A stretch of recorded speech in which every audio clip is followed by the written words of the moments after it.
Next, Nikos Kazantzakis. Some of you may or may not know him. He's best known for a book called Last Temptation of Christ. I stumbled across him in college and ended up writing an 80-page thesis about him at Gettysburg Seminary. I never want to do that again. But this is probably one of the most famous quotes that he's known for, one that's captured my attention and my imagination. I said to the almond tree, "Sister, speak to me of God." And the almond tree blossomed. I use this on my About Me page, on my ePortfolio, but I see it a little bit differently than what I'm using it there for. I see it as proclamation, as asking a question and getting an unasked for answer, or looking for something and discovering something else entirely. I walked into Methods course and all the other education courses feeling like I was so far behind. Because I had a theology background, I didn't have anything to do with education per se. My interest up to that point was educating college people in theology and doing some interdisciplinary studies. But kind of the strategies and techniques weren't really there for me. So I discovered, the TCI strategies, like the response group, which I talked about in our methods course, where we did a fishbowl discussion about Thomas Jefferson. Sims, really big into Sims at this point, talking specifically about the concept mastery and the frames routine. This video right here is a screencast of me reflecting upon that. By the way, if anyone's interested, that's a short URL for my Prezi. There's a lot of things in this Prezi that I'm not going to talk about. Literacy paper, the one we had for methods course, where we looked at fostering historical inquiry and looking at James Lowen and James Percoco's kind of thoughts on how we can do that, and trying to come up with some new ideas on how to do that with regard to literacy and inquiry. My focus in that paper was heavily upon trying to understand what social sciences mean, or the social studies, or social education, and I still don't have an answer to that. It's something that I'm still struggling with. Digital humanities, yes. I knew a little bit about technology, enough to make me dangerous, so I like to say it's all my father's fault. But I never considered myself a digital native. I knew a little bit about this, but it was really kind of the tools in Web 2.0 that I kind of ran full steam ahead with. As people have called me, I was a sponge. Prezi, of course, is the best example. Found about Prezi, started using it, next thing I know, I'm using it everywhere. So these are kind of little things that were proclaimed to me, but I wasn't expecting.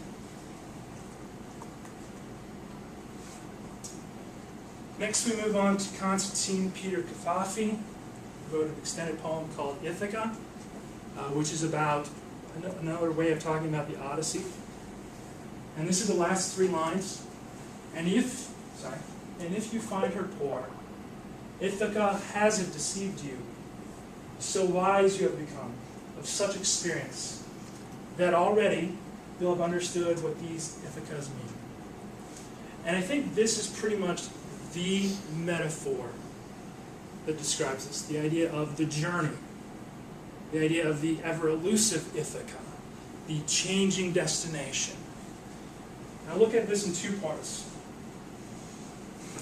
First of all, it is the journey. It's about schools, it's about moving, it's about marriage, it's about those things that happen to you along life's way. It's about the journey. It's about the different schools that I went to, as I mentioned before, Gettysburg and whatnot, but it's also about the classes and the experiences that I had along the way, specifically methods, DigiHume, the fall internship, spring student teaching. And I came up with a couple things that kind of were, I guess, discoveries along the way. Planning for perfection.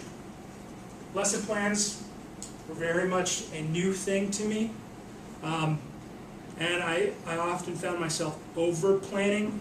Of course, over the course of my student teaching, I discovered that over-planning is good, but all the plans in the world won't survive actual teaching. And so there needs to be a sense of flexibility. Playing with Prezi, which you're already seeing right now, I ran full steam ahead and created a world religions Prezi, which I am very, very proud of, and one day I'm actually going to use in a classroom.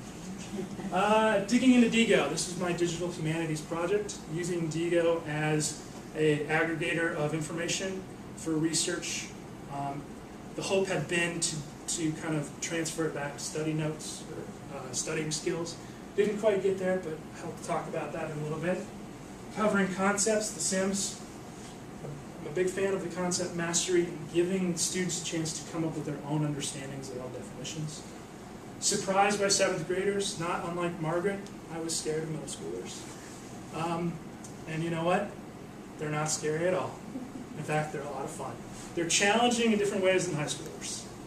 But I found myself really connecting with the 7th graders that I was with.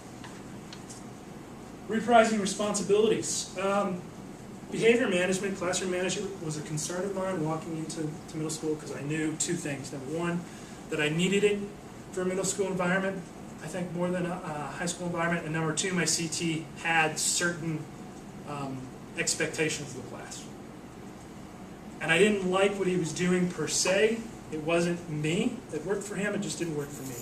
And yet along the way, I found a way to synthesize the two of us and came up with some responsibilities for students.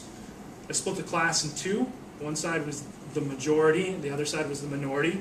Each side had a leader and a whip. I was basing this all in legislative language because it was a civics course. And the whip and the leader each had a responsibility. The clerk was kind of my main contact person, and then I had 2 pages to hand out work. And we rotated every 3 weeks, so every single student in the class got a chance to have a responsibility.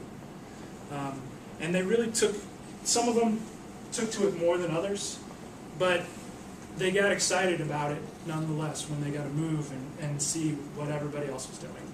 And so I was especially, I think, surprised by this idea that students can take ownership, not only of the material, but also of the classroom management. Tweeting trials, the mock trial, of course, but also just tweeting about the trials and tribulations that come with student teaching. Screencasting success, talking a lot about what I did in the classroom, and then blogging busts. Once again, talking about failures and disappointments. So it's about the journey. It's not about the destination. It's not necessarily about getting the degree or the job or the family, because once you attain those things, there's a new Ithaca out there. And so it is about discovery. That's what Cavafy's poem is about. I think that's what learning is about, and that experience thus far for me is about.